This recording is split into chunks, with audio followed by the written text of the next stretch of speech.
What's up, Raiders? TristenWulf here, bringing you a Raid Shadow Legends video to help you guys out starting out in the new game. I've been playing for almost a year now, so I'm going to go over my top 10 tips, things that I wish I knew when I started this game to hopefully help make your new player experience a little bit easier. So first things first, I want to go over is ignore the in-game reviews. Right? You look at a hero and you're trying to decide, are they a good hero or not? So you click the in-game reviews, you start looking down, and you're like, oh, well, you know, they're okay. I guess I could use it. Not really good in Spider's Den. Maybe okay. Oh, actually really good. I should put Morag on my arena defense. That's going to be good, right? 4.5. Don't look at this, right? You want to fire up a good, reliable review site. You can check Reddit and stuff, but one of the best places to go is hellhades.com. The reviews there are detailed. They go into, it doesn't just say good in arena, it explains good in arena when you use it with these units, good in Fire Knight when you use her with these units. It's going to explain how to build her, what masteries to put on. So make sure you're using the Hell Hades site and not this, especially not the what artifacts to put. This is always dodgy. So yeah. The other thing too is when it comes to heroes, don't obsess over your legendary heroes. I know you're going to start the game off with some insane legendary heroes and the ratings on them are great. They look awesome and you want to build these guys. Legendary heroes are much more difficult to build than epic and rares. Right? Yeah, when you go to upgrade the skills, they take these legendary books. You can't use your epic and rare books on them. And these are a limited commodity. It takes a long time to farm these up free to play, and you're going to feel pressured to spend if you want to level up lots of Legos. And I don't want you to feel pressured to spend, not early on. Raid's pretty heavy-handed at that. You can resist that urge and spend when you want to spend, not when you feel the game is forcing you to spend. So back off on your Legos a little bit. Don't focus on them so much because there are so many insane epic heroes who are worthy of your time and your books, who are arguably some of the strongest heroes in the game. There are also powerhouse rare heroes. One that you can farm just by doing adventure is War Maiden. She is crucial for clearing a lot of content, a really good one to level up. She's got defense breaks, helps you farm like some of the stage 15s of certain levels that you're going to need to farm. And these are easy to level up because you will get a lot more of the rare tomes, and for epic heroes you get a lot more of the epic tomes. But something else to consider is when it comes to rare heroes, any heroes really, but when it comes to rare heroes especially, because you will get much more of them through summoning and farming stages, is you can use copies of the hero to book up a hero. If she wasn't already at max skilled, I could put this copy in here and she would get a skill point. So if you're out of books, you can actually farm for the heroes to get more skill ups. So really consider your rares and epics. Some of the best units in the game are rares and epics. And then over time, as you build up your resources, you will be able to see which units are going to be really important in your team, which units are really going to take it that extra distance and are worthy of your legendary tomes and books. And speaking of legendary heroes and really, really good epic heroes, if you start right now with this link, you're going to be able to start the game off right with my special promo code. You see, after you complete the tutorial, you'll begin with the legendary hero Harvest Jack, all if you just scan this QR code or use the link in the description of the video. Now, Harvest Jack, his biggest attribute is his debuff abilities and completely controlling the enemy team with an AoE True Fear skill. He can completely swing an arena fight with his A1 skill that can seal buffs and an AoE ability that exchanges buffs for debuffs. So make sure you build this guy with lots of accuracy and some speed to enable this great ability. And once you get to level 10, you'll receive the epic hero Ugo.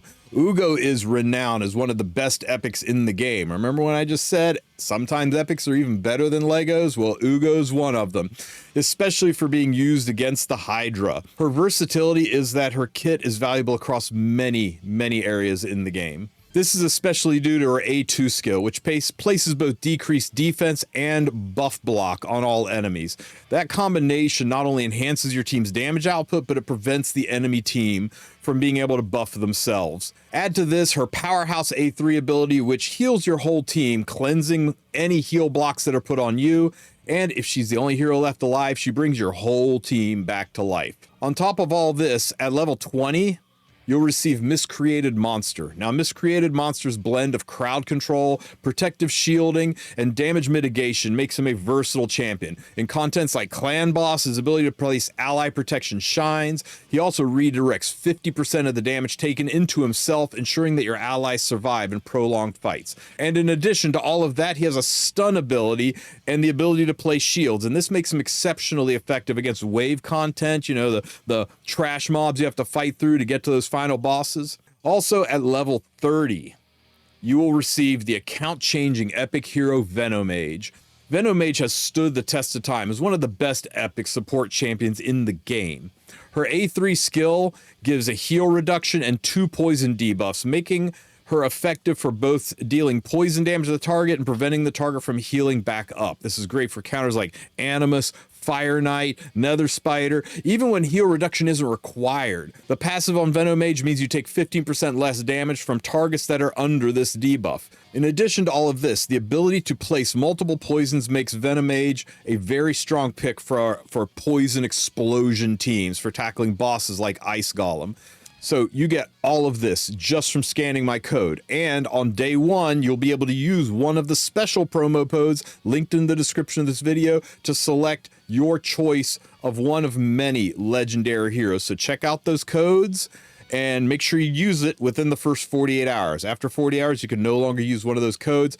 This will start you out with 2 legendary heroes and 3 epic heroes. Not just any, but super strong heroes, so that'll give you a lot to focus on for leveling up your account and getting your foot in the door with this game. Now let's get back to tip number 2.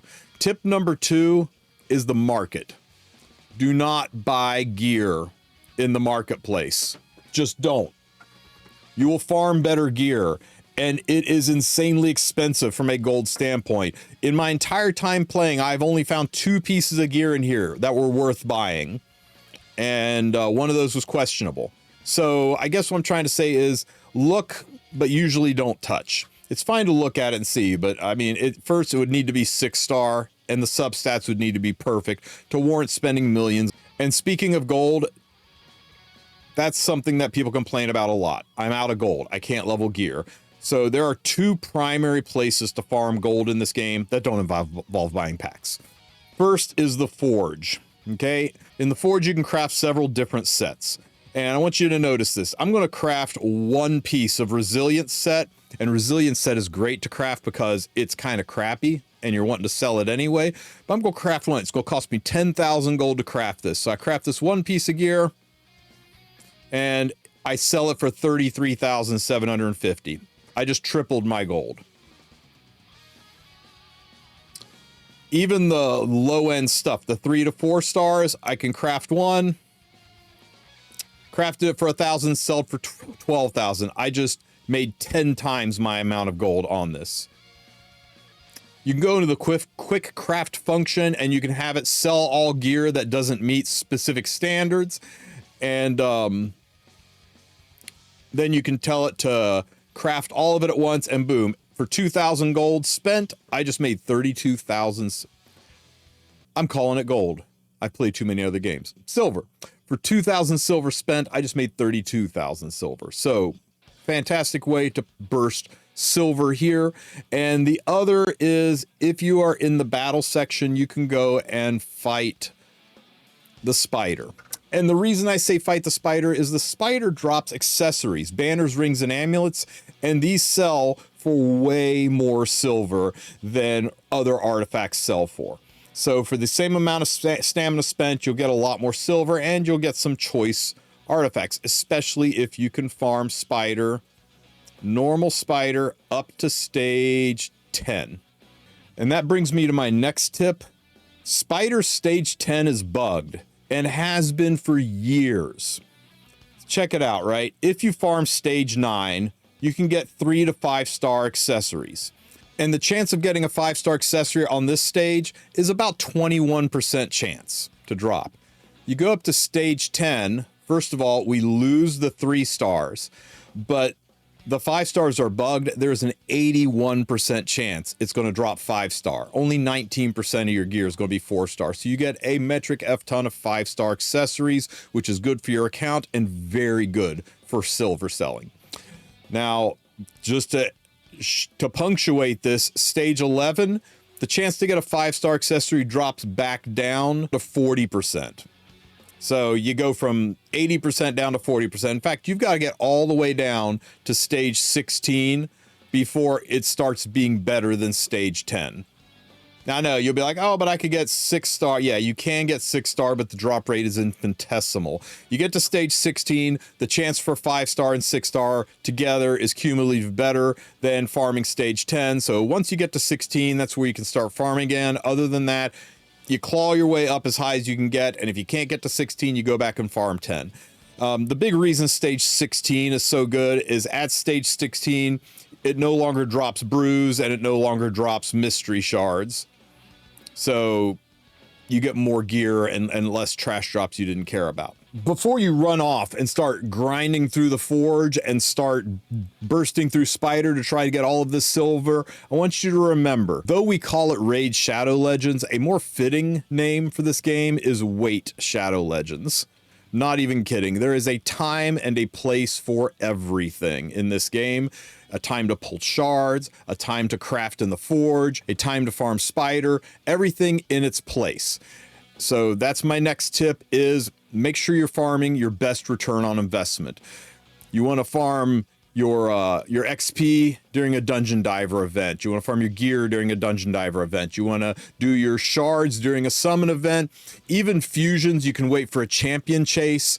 Ranking up skills, you can wait for clan versus clan. How do you know when to do this? Well, you can go over and look at the event tab. That's how you double dip. So like right now, there's a summon rush going on. So if I was going to pull shards, this would be a good time to do it. Because if I pull shards, I will also get extra rewards. In this case, I could even work towards a fusion if I'm interested in that. Skipping this one. But look at this 6-star glyph here. There's Immortal Soulstones. There's some of those books you're chasing.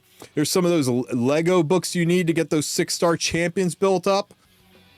There's some 6-star chickens for leveling those legendary heroes from 5-star to 6-star. An XP barrel to take them up to level 60 from level 1 so you don't have to grind them. So many good things in here. So why would you spend your shards at a time when this isn't up? So this would be a good time to spend your shards if you are also wanting to go for this, this fusion, or you could save and wait for the next one. We know there is a gear hunter event that rewards us for hunting gear, but if you look at the tournaments, you can say, oh, Fire Knight tournament is going on right now. So I will farm my gear in Fire Knight. Now I'm getting the gear, I'm getting my Gear Hunter event points, and I'm getting my Fire Knight tournament points where there is more rewards for me to pick up. Everything in its time and place. And there are a few things that you want to wait for a clan versus clan event, a CVC event. A little symbol will pop up right over here beside the terms that says CVC. These usually happen once a month in the second or third week of the month. When CVC is going on, that's when you want to drop a lot of your resources. That's the time when you want to skill up your units. That's the time when you want to go into the Great Hall and spend your arena flags or not arena flags, but your arena currency to boost these skills. That's the best time to do that. So any free resources you have to spend, try to hold back, especially the forge.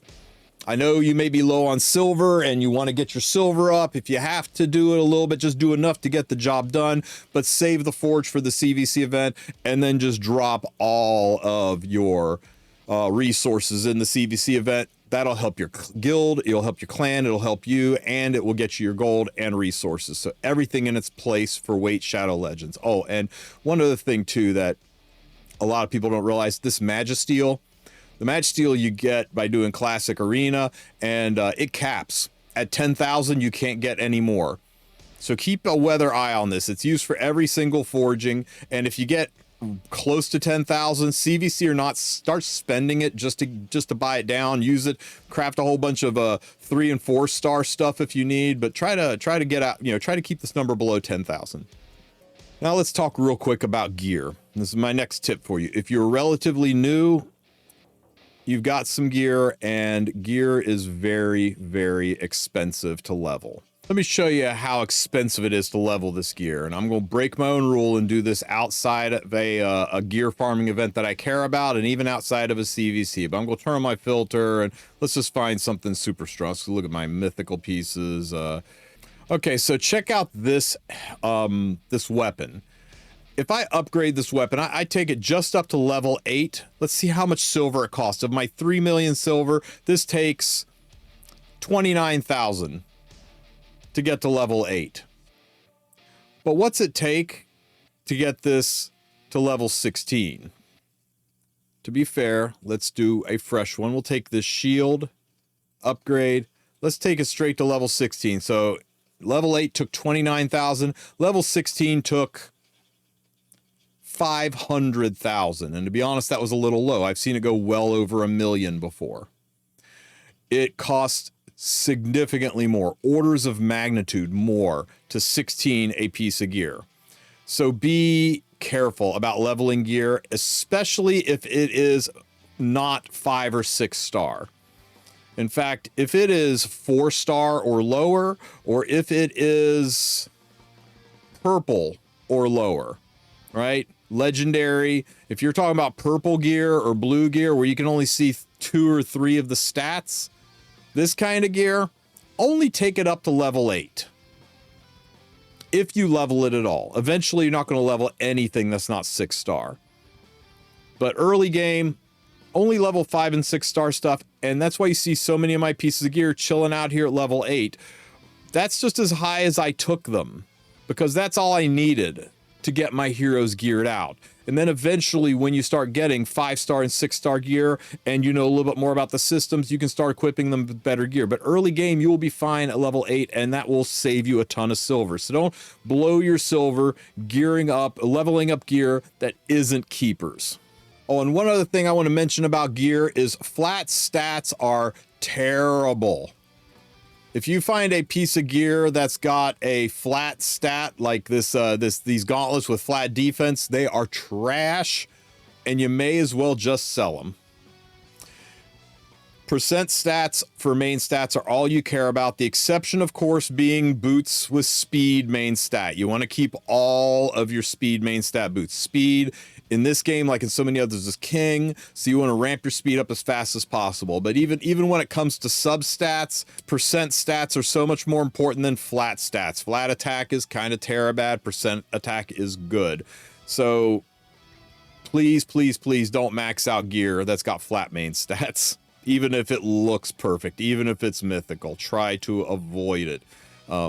Accuracy and speed, of course, being the outliers. Oh, and resistance. And speaking of accuracy, one thing the game doesn't really tell you is how much effect resistance or accuracy resistance the enemies have. They just kind of leave you on your own to figure out. And I've not seen in any guides anywhere in game. It's just something that got spread by word of mouth. So here it is for you. How much accuracy do you need on a piece of gear? Well, it depends what you're farming. If you are going to go over here and farm the Fire Knight because his event is up right now, look at the level of the Fire Knight and multiply it by 10. And that's how much accuracy you should have to farm it, plus or minus. So like if you just want to farm stage 10, make sure your debuffers have 100 accuracy. 90 to 100 accuracy should be sufficient. If you want to farm stage 20, you better have 200 accuracy. If you want to farm this top level, you better have 250-ish accuracy to reliably stick your debuffs. Lower than that, I mean, it doesn't mean 245 and you can't do it. It just means that there's a chance for resistances to happen. The lower you go below that 10x modifier, the less chance you have of sticking debuffs. So If you're building a team around farming specific stage and you're like, wow, I was farming stage 18 just fine, but 19 I seem to be failing a lot more. Well, I bet you only had like 170-ish effectiveness and it was enough down here, but now the gap is big enough he's just resisting your debuffs. Bump your effectiveness up and maybe it works. So pay attention to the stage level times 10 to make sure your accuracy on your debuffers is high enough to perform well in the stage. Okay, next tip, guys, I want to talk about inventory control. Something you're going to run into is you're going to run out of hero slots, and it's going to tell you, oh, you need to buy more hero slots, and that gets expensive through gems or gold to buy the slots. You know, buy enough to get done. Don't be afraid to buy some slots, but don't spend like 500 gems or 3 million gold to get just 10 more slots. You will eventually open up your champions vaults. You'll be able to expand these also with golden gems. But even these will start to get filled up. As you can see, mine are pretty close to filled up. One of the things you can do is you can go over to the Guardian Ring and you can click on the Faction Guardians. And for those of you who are not aware of this system, here's another tip for you. Faction Guardians. This makes faction wars easier, and I'll cover that in just a second. But when you go and look at your Faction Guardians, you can see how some of these guys are commissioned out and some of them are colored. You want to do this only to your rares. Don't do it to your epics until you are sure that you've got enough epics to do it. So I'm going to go ahead and do it for this one just to show you how the system works. So if your units are here and you're getting a bonus from them being there, and in this case I'm getting 6 speed to my Sacred Order when I do Faction Wars because of these girls being here. Let me switch you out. If you click commission, it's going to warn you, are you sure you want to commission these factions? This is fancy speak for sell these units, but let me keep the effect. So when I commission them, boom, they're commissioned. Now there's a crown over them. They are gone from my account. I no longer own these 2 heroes. But I'm still getting the effect. I'm still getting this 10% attack from them as if they existed here. And you can do that with anything. Even legendaries, there's a freaking commission button on legendaries. I can't imagine being such a giga whale that I would ever commission legendaries for more space on my account. It's kind of crazy to even commission epics, but rares, you can usually farm these from the story, place them in here, get the bonuses, and then commission all of them out and save yourself some space on your account. Next thing is, especially when you're doing these events, if you wind up with a 5 or 6 star glyph, please don't use it. Like, just don't. Where glyphs are used is you go find a piece of gear that you like, right? You find a piece of gear that you like, you click upgrade, you click on the enhance, and here's your glyphs. And in this case, I can enhance my percent HP, and I can try to squeeze an extra 5% on there with this 5-star glyph. Don't. Just use 1, 2, 3, and 4-star glyphs. You'll get plenty of those doing faction, but they're 5 and 6-star glyphs. Save these. Save them to make sure the piece of gear you're upgrading is perfection. Use these on your mythical pieces that are total bangers. Use these on your 25 speed pieces that you know you're keeping forever. Use them only on high-end stuff. If you are early game, your gear is probably disposable. You've probably got a lot of this blue stuff that you don't care about. You probably have a lot of stuff that's 5-star and 4-star that you'll wind up selling anyway and you're not going to keep and use anywhere. Don't glyph these pieces with 5 and 6-star glyphs. Even later on, there will be some challenges and missions that require you using super high-end glyphs, and you'll be glad you have a cadre of those months down the road to be able to use to complete those missions. So save your high-end glyphs until you are sure. Talk to people who know what they're talking about. Spend at least 6-7 months in the game. Make sure you understand the mechanics before you start throwing your high-end glyphs around. And my last tip for you is there is a ton of free content. Once you've burned through your daily stamina, if you have some time to spare, don't miss out on the free content. And by free content, I mean you can do arena and tag team arena and live arena, but a lot of people, this is frustrating, daunting, and a little soul crushing. There is easy free content. First is Doom Tower. Make sure you're doing normal Doom Tower. It uses these gold keys, and you can auto most of the way through all of it. Climb as high as you can, and if you hit a roadblock, you hit a boss you just can't beat, switch it over to hard and try doing some of the really low floors on hard. Even if you can only do the first 9, it's still points. Doom Tower is loaded with rewards. And when you eventually get to the point where you can fight the boss, stop doing the secret floors. Wait until you have got to the point where you can farm the boss, and then on the last week, go back and then do all your silver floors, get the bonus keys for doing the silver floors, and you can use those keys to farm the floor boss even more for even greater rewards. So I don't bother doing the secret rooms if I can fight the boss. If I can't fight the boss, then I'll go back and do the secret rooms. So you kind of want to save those secret rooms for the last day. There's no real reason to rush those. And they use keys, not stamina. It's free content. It's auditable content. Make sure you get that done. The other one, when you get there, is Cursed City. Now, weird thing about Cursed City, see how it says hard? I don't know why. It's a bug in the game. They still haven't patched it. But when you go into Cursed City, it starts you out on hard. Make sure you change it to normal. Once you change it to normal, it'll be a lot easier. I think a lot of people go into Cursed City, they do their first fight, and they say, well, F this mode, I am not ready for this, and they don't realize they're already on hard. Change it to normal, make life a lot easier. And look at this, there's oils, there's awakening potions, there's silver, there's brews. Lots of things to farm in here, up to and including some books and special gear that you can only get fighting the floor boss after you get all the keys. This is fun content, and it's cerebral content, right? It's kind of like Doom Tower and Faction Wars combined. You have some audible content, but it's going to say you can only use units that are from these factions. You can only use units that are a certain element. You can only use units that are certain rarities. So it makes you have to think and use other units you have, which early on is a little tough. You don't have a huge pool of units developed, but do as much of it as you can and get the points, because again, it is key driven.